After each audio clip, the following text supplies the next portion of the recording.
मेरे भारत के सभी भारतीय बहनों और भाई, मैं आज एक आपको थोड़ा अलग तरीके से अपील करने के लिए आपके सामने आया हूँ। मेरा मकसद मैंने कई बार बोला है कि हमारी जो अर्थव्यवस्था है, जिसमें ये सब जो नीचे का भाग है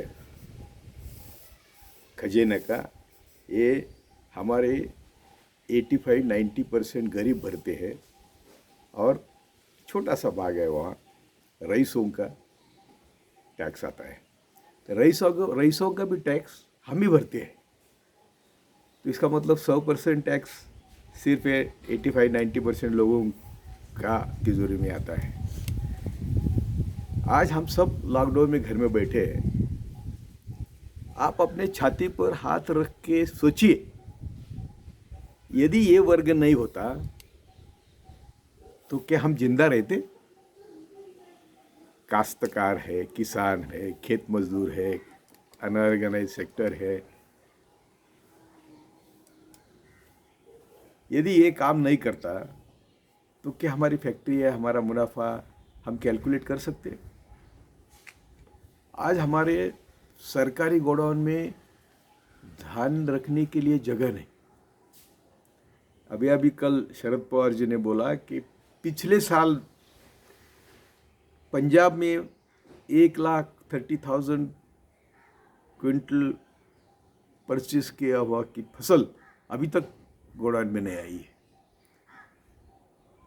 तो कई आंकड़े हैं, 80 मिलियन टन है, 70 मिलियन टन है, 60 मिलियन टन है, जिसको रखने को जगह नहीं।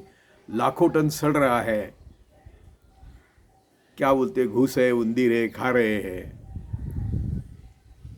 तो हम सब मिलके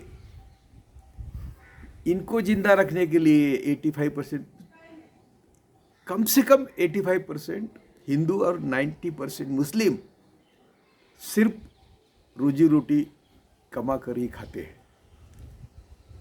और उन्हीं के श्रम के मुनाफे से हम जीते हैं।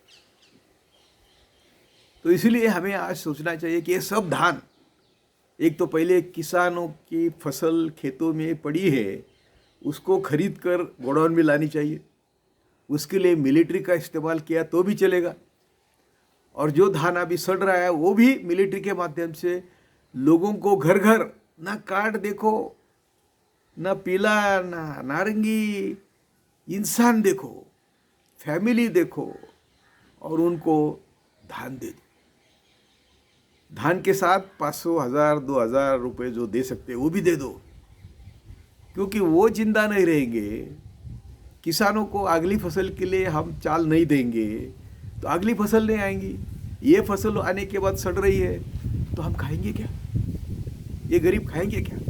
ये जो रास्ते पर आज सड़ रहे हैं, मर रहे हैं, रो रहे हैं, उनकी जरा भी हमें, हमारे दिल में उनके लिए हमदर्दी नहीं है। तो आज मैं किसी को दोष नहीं देता, किसी धर्म का नाम नहीं लेता, किसी जाति का नाम नहीं लेता। मानवता, मानव ये एक ही जात है, मानवता एक ही धर्म है समझकर मैं आपके साथ बात कर रहा हूँ। मैं सबको हाथ जोड़ता हूँ कि जो हम लॉकडाउन में घर बैठे वो 15 से 20% लोग हैं, 80% लोग रास्ते पर है। उनके लिए जो सोचेंगे नहीं तो हम भी 20% लोग आगे चल के घर में नहीं बैठ सकते। जय भारत।